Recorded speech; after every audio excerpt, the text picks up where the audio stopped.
己紹介はこちら。結論、早期退職はいいぞ。1、早期退職して起きた変化5000。おまけ、24時間営業のジム入会しました。です。郵便局を早期退職して早いもので1年経ちました。50代前半で体力が残っているうちに早期退職した結果、気がついたことを報告します。前提としては、郵便局長によるお前を潰す発言がなければ早期退職することはなかったと思っています。実力もないくせになんで局長というだけで人権侵害できるの？能力低いくせに JP ローソの支部長やってただけで自分と身内の人生のことしか考えずに人の人生狂わせるの？お前に何か負けんわ。これが郵便局を辞めて早期退職した理由ですので、社畜ストレスがなくなったは当然なので、これ以外の5選を発表します。背景は元職場の皆さんに誘ってもらった2025年メジャー開幕戦です。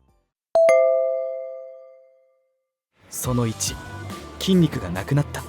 私が最初に変化に気づいたのは、いつの間にか体の筋肉が衰えてしまっていたということです。普段から自分の好きなことだけに没頭していると、ぼんやりしている時間も含めてどうしても体を動かす機会が減り、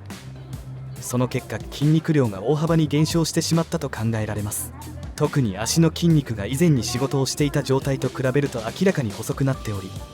体全体のバランスを崩してしまったと感じています。早期退職してからの生活スタイルがもたらした影響は、単に見た目の変化だけではなく健康面にも大きな影響を及ぼしていると実感しています。というわけで健康を取り戻すために24時間営業のお手軽なジムと契約し、日々体を動かすことを習慣化する決意をしました。ジムでのトレーニングを通じて筋力を回復させ、筋肉に刺激を与えて日常生活のメリハリをつけてだらしない生活にならないよう気をつけたいと思います。その2、老眼が急速に進んだ。能力的な問題もあり、長い間部屋にこもって動画制作に没頭していたため、北海道ツーリング以降に外出する機会が激減してしまい、その結果急激に老眼が進んでしまいました。室内の照明や画面の近距離での作業に集中していた影響か、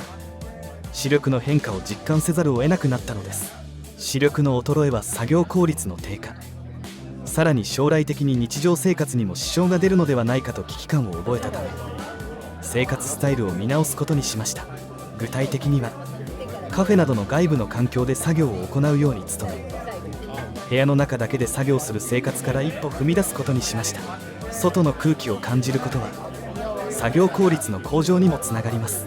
誰も見ていない部屋にこもっているとつい集中力が途切れることもあり、見られることと見ること両面で精神的、身体的に受ける刺激が変わるのではないかという期待も込めています。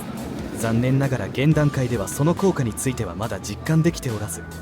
試行錯誤の日々が続いています。今後環境の変化が視力の改善や老眼の進行抑制につながると嬉しいのですが、その3、金銭感覚がバグった。早期退職後に自由な時間が増えたということは、一方でお金を使う機会や時間が増えたとも言えます。一見すると充実した生活を送っているように見えますが、その裏には潜在的に危険性と隣り合わせになっており、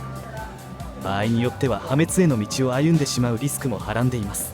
早期退職してからの1年間は仕事を辞めたにもかかわらず、かつて郵便局員として働いていた時と同じペースでお金を使い続け、さらには後悔しないという理由のもとで大きな買い物も重ねてきました。このような状況を見ると、正直なところ貯蓄を行うよりもお金を上手に使う方がはるかに難しいと感じてしまいます。極端に言えば、ただ貯めるだけなら全力で入金してそのまま放置しておくという方法が最もシンプルで安心感すらあるかもしれません。しかし一方で実際に使う際に全力で出金してしまえば、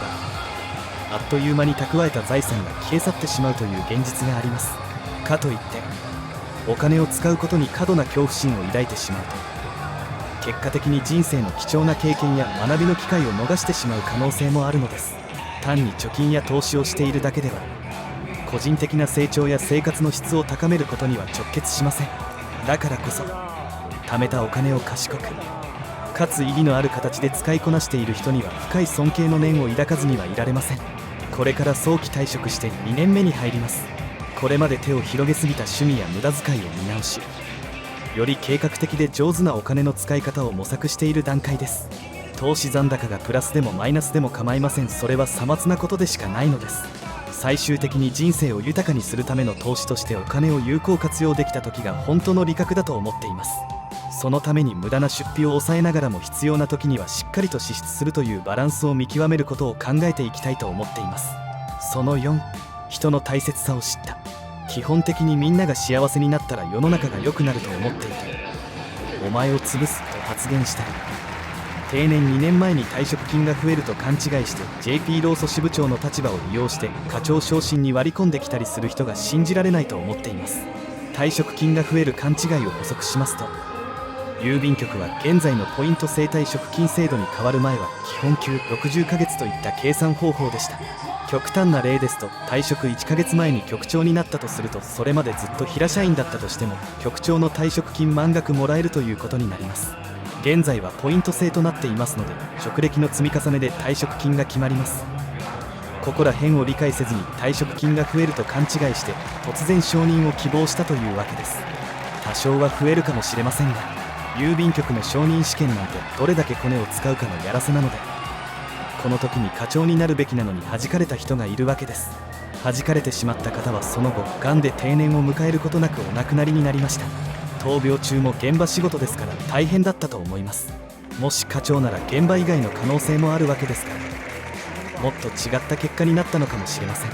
自分のことしか考えない JP 労組元支部長が他人の人生まで悪影響を及ぼしていた例の一つだと思っています。主観ですので、承認試験と闘病生活の因果関係を求められても困りますが、理科に冠を正さずってことです。話がそれてしまいましたが、人間関係の大切さを感じたのは1年前に退職の挨拶を行った際に、予想外にも急に冷たく接してくる人たちが現れ、その変化に戸惑いを覚えたこともありました。これまで長い間築いてきた関係が一瞬にして変わってしまう現実に、改めて人とのつながりの儚さや時間の経過とともに変化していく人間関係の本質について考えさせられる出来事でした。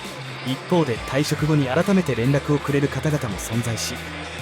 そうした人たちとの再会や交流はこれまで以上に温かい気持ちを感じました。退職という節目を迎えたことで、従来の付き合い方や関係性が見直され、以前は気づかなかった新たな価値や本当の信頼関係が浮かび上がる瞬間でした。そして退職後にはこれまでとは違った環境の中で新しい出会いや刺激的な人間関係にも恵まれています。これらの経験から理解したのは、人間は何よりもつながりを必要とする生き物であるということでした。早期退職をきっかけとして自分自身や周囲との関係を見直し、無理に過去にしがみつくのではなく新しいスタートを切るという意味で、良い意味でリセットできたと感じています。たまにフラッシュバックのようにパワハラ局長と親バカ日本郵政グループ労働組合元支部長のことを思い出してしまいますが、その頻度も次第に少なくなりつつあります。今後もこれまでの経験を生かし、変わりゆく人間関係の中で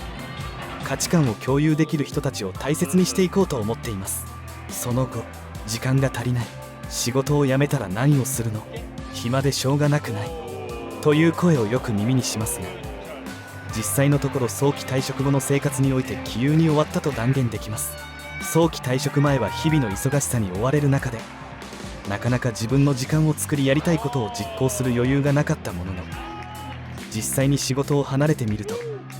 自分の好きなことに没頭できる充実した毎日が始まったのです。自分のやりたいことに取り組む時間を手に入れると、あっという間に時間が過ぎていくことに気づきました。趣味や興味のある分野にじっくり取り組むことで、充実した生活の中で行う多様な活動を通じて新たな発見があったのです。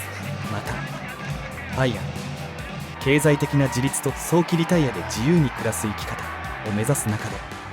収入と時間のバランスをどう保つかという課題にも直面しました。早期退職後の生活を実現するためには、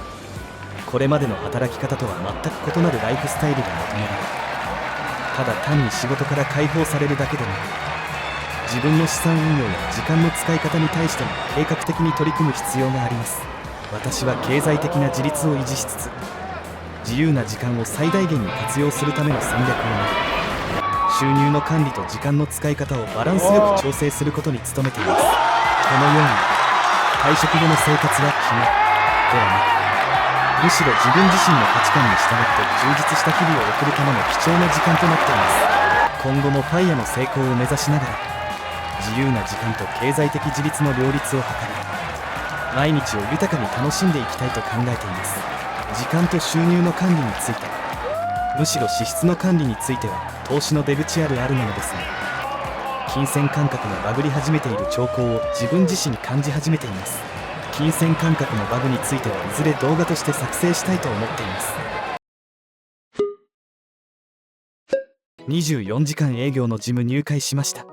運動不足解消の一環として24時間営業しているジムで運動をすることにしました。腹筋20回で腹筋がつり、懸垂どころか10秒もぶら下がることができない散々たる状況です。早期退職を成功させるためには時間とお金だけではなく健康にも留意する必要があることは分かっていました。しかし